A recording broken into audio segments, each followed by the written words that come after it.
The United States has recently deported a large group of migrants, including Indians, Afghans, Chinese, Pakistanis, and others, to Panama as part of a new agreement between the two countries.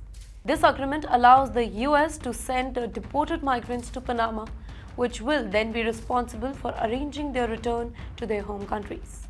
However, many of these migrants now face an uncertain future as they have been moved from a hotel in Panama City to a dangerous Darien jungle region, one of the most dangerous areas in the world. Out of the 299 migrants reported from the US, about 175 remains in the hotel in Panama City, waiting for arrangements to be made for their return home. Another 13 migrants have already been repatriated to their home countries. However, 97 migrants have been moved to the Darien jungle region, with 8 more set to be transferred soon. This decision to move these migrants to such a hazardous area has sparked serious concern among human rights organizations who argue that their safety is at risk now. The US government has been funding the migrants' stay in the hotel, and the UN's International Organization for Migration has been providing support. But once they are moved to the Darien jungle, their situation becomes much more dangerous. The Darien jungle, also known as the Darien Gap, is a lawless and extremely dangerous region that separates Central and South America. This area is notorious for the thick forest, wild animals, extreme weather, and the presence of armed criminal gangs. Every single year, hundreds of thousands of migrants attempt to pass through the Darien Gap just in hope of reaching the US. But many fall victims to robbery, kidnapping, human trafficking, and even death. The migrants sent there by Panama's government now face the same risks, despite having already endured a long and difficult journey. In the meantime, human rights groups and legal experts have raised concern about the way that these deported migrants are being treated. Many of them do not want to return to their home countries, and that is due to fear of persecution, violence, or even execution. In the meantime, a Panama lawyer is representing one Muslim family that was moved to the Darien region. She is fighting for their right to seek asylum in Panama or another country, stating that they could be killed if they were forced to return home. At the very same time, many other migrants are also seeking ways to avoid being sent back to their home countries, where they could face dangerous and life-threatening situations.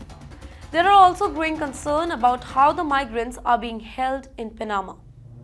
Reports suggest that migrants in the hotels were not allowed to leave, effectively making them prisoners while they await their fate. Some desperate migrants were even seen holding hands at the window of the hotel, trying to attract the attention of journalists outside. In fact, in a shocking incident, a Chinese migrant named Zhen Lijuan managed to escape from the hotel, but he was later caught in Costa Rica and sent back to Panama. This raises questions about the condition in which these migrants are being kept and whether they are being given any real choice about their future or not.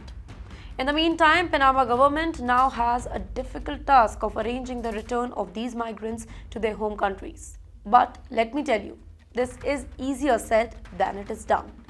Many of the migrants come from nations that refuse to accept deportation flight, which is why the United States had sent them to Panama in the first place.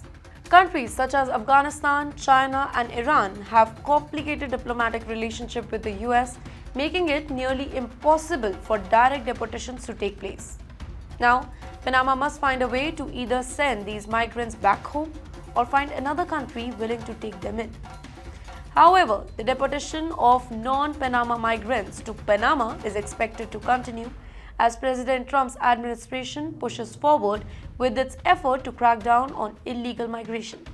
However, this raises serious ethical and legal questions. Should the US be allowed to send migrants to Panama when their home countries refuse to accept them? Is Panama's agreement with the US putting vulnerable migrants in even greater danger? Well, these questions remain unanswered, but the fate of these migrants hangs in balance as they struggle to find a safe place to live after being deported. This situation is a heartbreaking reminder of the risks and challenges faced by migrants, many of whom risk their lives and spend all their savings to try and build a life in the US. Now, instead of finding safety, they are trapped in a legal limbo in a foreign country, unable to return home and unable to move forward. The international community, human rights organizations, and legal experts are closely watching how its situation unfolds, hoping for a solution that can be found that ensures the safety and dignity of these migrants.